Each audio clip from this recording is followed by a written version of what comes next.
یہ بتائیے کہ صدر ٹرمپ نے کہا ہے کہ میں چاہوں تو جب مرضی افغانستان اور پاکستان کی جنگ بند کروا سکتا ہوں.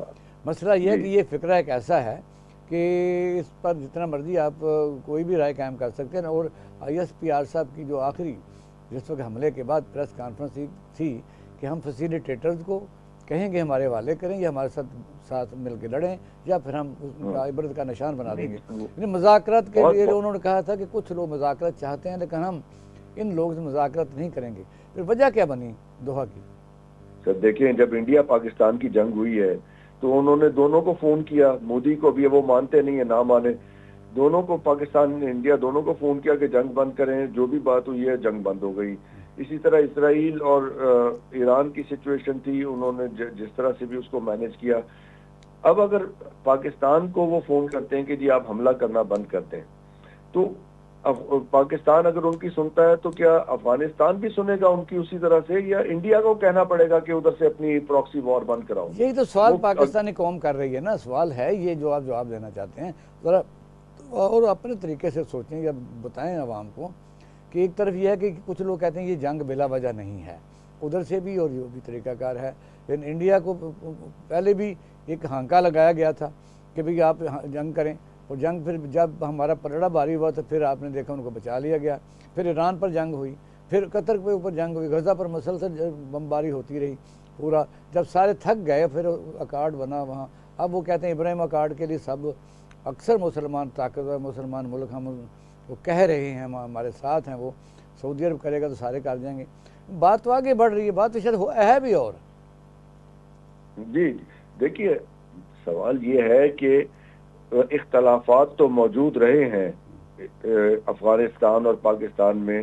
کیا وہ اختلافات اس قدر بڑے تھے کہ وہ دشمنی میں بدل جائیں؟ یہ بات سمجھ نہیں آتی. کوئی تو ہے نا پیچھے جو تاریں ہلا رہا ہے، کوئی ہے. اس کا مطلب ہے کہ کوئی اس کی تاریں ہلا رہا ہے اور اس بات کو بڑھا رہا ہے. جو پاکستان میں بھی ایک غصے کا تاثر آ رہا ہے لوگوں کی باتوں میں، اس کے پیچھے بھی تو کوئی نیریٹو بلڈ کر رہا ہے نا افغانستان کے لیے. اور افغانستان میں جو پچھلے 20 سال سے پاکستان کے خلاف نفرت بھری گئی ہے، وہ بھی تو کسی نے بھری ہے. کہ نیتن ہاؤ نے اپنا جو کام نکلوانا تھا ساری قتل و غارت کے بعد، وہ اپنے مقاصد میں بھی کامیاب رہا، گریٹر اسرائیل بھی کامیاب رہا. پھر وہ ابراہیم اکارڈ کی طرف بڑھ رہے ہیں. اور پھر یہ بھی کہا گیا، دھمکی بھی لگائی ہے کہ اگر انہوں نے حماس نے گڑبڑ کی، بہانہ تو کوئی بھی کیا جا سکتا ہے، ہم پھر اسرائیل آزاد ہوگا. اس طرح افغانستان کو بھی پش کر دیا جائے گا. تو اصل میں کوئی پالیسی کی کوئی سمجھ لگ نہیں رہی. پاکستانی قوم آپ نے یہ سوال پر سوال آتے جا رہے ہیں ہمارے پاس بیٹھے ہوئے. تو اب یہ پالیسی کی سمجھ ہمیں تو لگ رہی ہے کہ یہ سارا ایک گرینڈ پلان کا حصہ ہے یہ سارا معاملہ، اور اس میں ہمیں الجھایا جا رہا ہے، جان بوجھ کے الجھایا جا رہا ہے. تو اس کا کوئی راستہ نکالنے کی ضرورت ہے. اب دوحہ کے اندر آپ دیکھیں، آپ بات چیت کے لیے بیٹھے، ادھر یہ پاکستانی فورسز کے سینٹر پہ، وہ امیر علی جگہ پہ، وہاں پہ اٹیک ہو گیا. تو اب اس کے نتیجے میں پاکستان فورس نے بھی پھر ان کو جواب دیا، بھرپور جواب دیا. تو جب ان کی طرف سے کارروائی ہوگی تو جوابی کارروائی تو ہر صورت ہوگی، کیونکہ یہ اب ہم اس سٹیج پہ آ گئے نا کہ اب ہم کسی بھی قسم کی ٹالرنس شو نہیں کریں گے. چلو ہم تو ٹالرنس شو نہیں کریں گے، ہم تو یہی کر سکتے ہیں کہ کرنی بھی نہیں چاہیے، ملک کو بچانے وہ کے لیے کرنی بھی نہیں چاہیے. میں دیکھیے، اصول کی بات ہے کہ اگر آپ کی دھرتی ہمارے خلاف استعمال ہو رہی ہے تو ہم ٹالرنس کب تک شو کریں گے؟